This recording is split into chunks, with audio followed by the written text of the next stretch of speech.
Assalamualaikum warahmatullahi wabarakatuh. Hai semua, perkenalkan saya perwakilan dari kelompok 5 bernama Arisna Ramadiwi dan beranggota dari Mauliana, Muhammad Ali, Rizky Rasyada, dan Rahmat Novel Agista. Nah, di sini kami akan mempresentasikan hasil kerja kelompok kami yang berjudul dengan teori IRG. Nah, sebelumnya teman-teman tahu nggak sih teori IRG itu apa? Nah, teori IRG adalah singkatan dari Existence, Relatedness, dan Growth. Yang mana teori ini adalah teori motivasi yang dikembangkan oleh Clayton Aldefer sebagai alternatif terhadap teori hierarki kebutuhan Maslow. Teori ini menekankan kita terhadap 3 kategori kebutuhan dasar manusia yang saling terkait. Yang pertama, kebutuhan eksistensi nih, yang disebut dengan existence. Yang kedua, kebutuhan keterkaitan yang disebut dengan relatedness. Dan yang ketiga adalah kebutuhan pertumbuhan yang disebut dengan growth. Nah, dari ketiga teori ini menunjukkan bahwa kebutuhan manusia tidak selalu berurutan dari hal yang paling rendah ke hal yang paling tinggi, seperti dalam teori Maslow. Tetapi, individu dapat mengalami kebutuhan dari kategori yang berbeda secara bersamaan, atau dalam urutan yang berbeda tergantung pada konteks dan pengalaman mereka. Nah, mungkin cukup sekian pengertian dari teori IRG, selanjutnya akan dijelaskan oleh rekan saya. Terima kasih. Saya akan melanjutkan teori IRG Aldefer. Teori ini dikemukakan oleh Clayton Aldefer, seorang psikolog asal Amerika Serikat, kelahiran 1 September 1940, di mana teori ini merupakan lanjutan dari teori hierarki kebutuhan. Clayton P. Aldefer mengemukakan teori dengan nama teori IRG. E. Existence atau keberadaan. R. Relatedness atau hubungan. G. Growth atau pertumbuhan. Teori ini merupakan modifikasi dari teori hierarki kebutuhan Maslow. Dalam memodifikasi ini memanfaatkan kelima tingkat kebutuhan Maslow menjadi 3 macam kebutuhan saja. Ketiga kebutuhan pokok manusia ini diurai oleh Aldefer sebagai implementasi teori hierarki kebutuhan Abraham Maslow sebagai berikut. Yang pertama tu existence atau keberadaan adalah suatu kebutuhan akan tetap bisa hidup sesuai dengan tingkat kebutuhan. Tingkat rendah dari Maslow yaitu meliputi kebutuhan fisiologis dan kebutuhan akan rasa aman.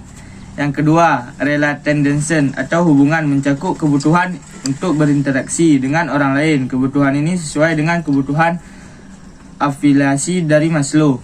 Yang ketiga, growth atau pertumbuhan adalah kebutuhan yang mendorong seorang untuk memiliki pengaruh yang kreatif dan produktif terhadap diri sendiri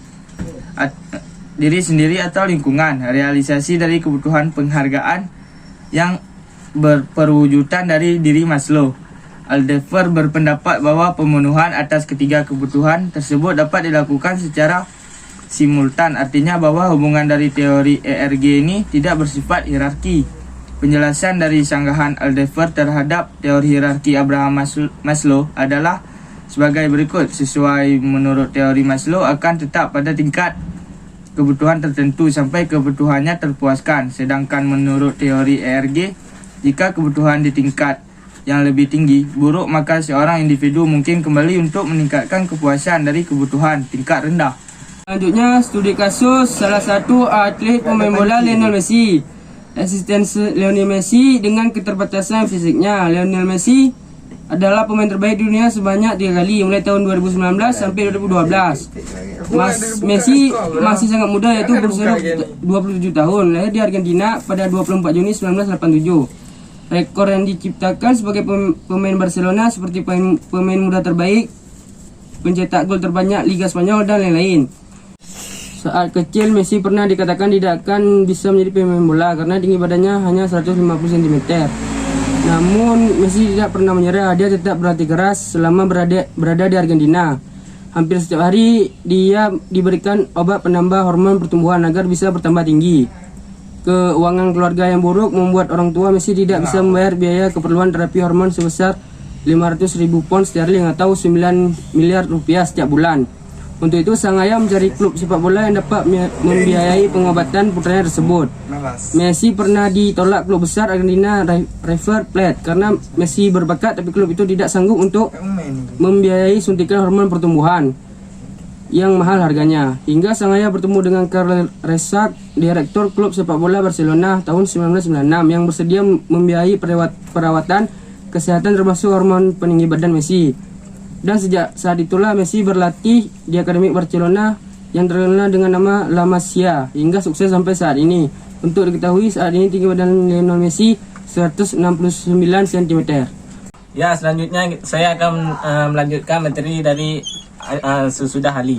Ini materi rela Lionel Messi menjadikan dia seorang miliarder. Dia seorang pemain bola yang bermain di Barca mengumumkan pada Jumat 16/5/2014 bahwa pemain berusia 26 tahun ini itu telah memperpanjang kontrak yang membuat dia bertahan di Camp Nou. Yang Camp Nou ini lapangan milik Barcelona hingga 7 Juni 2018.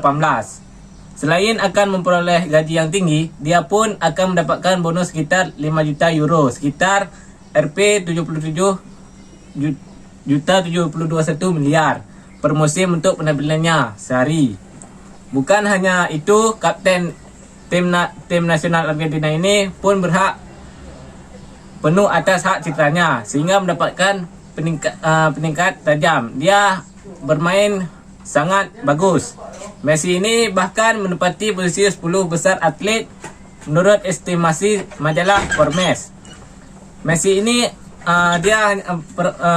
penghasilan per tahun mencapai 41,2 juta dolar.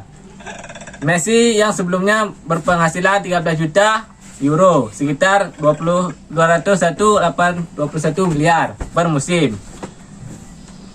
Dan striker Barcelona ini berpindah ke PSG yang gajinya 14,7 juta euro. Messi merupakan top skor sepanjang masa Barca dengan torehan 354 gol dalam 424 pertandingan. Dan materi selanjutnya, growth Lionel Messi dengan lingkungan sekitar.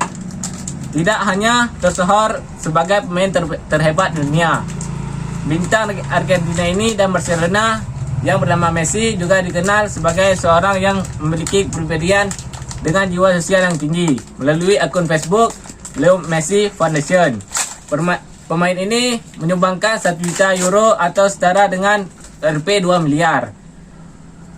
Messi ini berturut-turut ini memberikan sebuah apresiasi terhadap tanah kelahirannya Argentina yang baru saja juara dunia tahun kemarin. Messi ini dia lahir di Argentina di lingkungan keluarga golongan ekonomi menengah ke bawah, tidak ingin melupakan dari mana dia berada dan berharap apa yang sudah dia lakukan bisa berguna bagi masyarakat Rosario yang sangat dicintainya. Baik, kesimpulannya adalah teori RG ini adalah dikemukakan oleh Clayton Alexander yang mengatakan bahwa kebutuhan manusia dapat dibagi menjadi 3, yaitu yang pertama ada kebutuhan eksistensi, yang kedua ada kebutuhan hubungan, dan yang ketiga kebutuhan pertumbuhan. Ini menawarkan pemahaman yang lebih kompleks daripada teori hierarki kebutuhan Maslow. Tapi ini masih mengakui pentingnya hierarki kebutuhan dalam motivasi manusia. Sekian dan terima kasih presentasi dari kelompok kami. Bila ada kesalahan kami mohon maaf. Wassalamualaikum warahmatullahi wabarakatuh.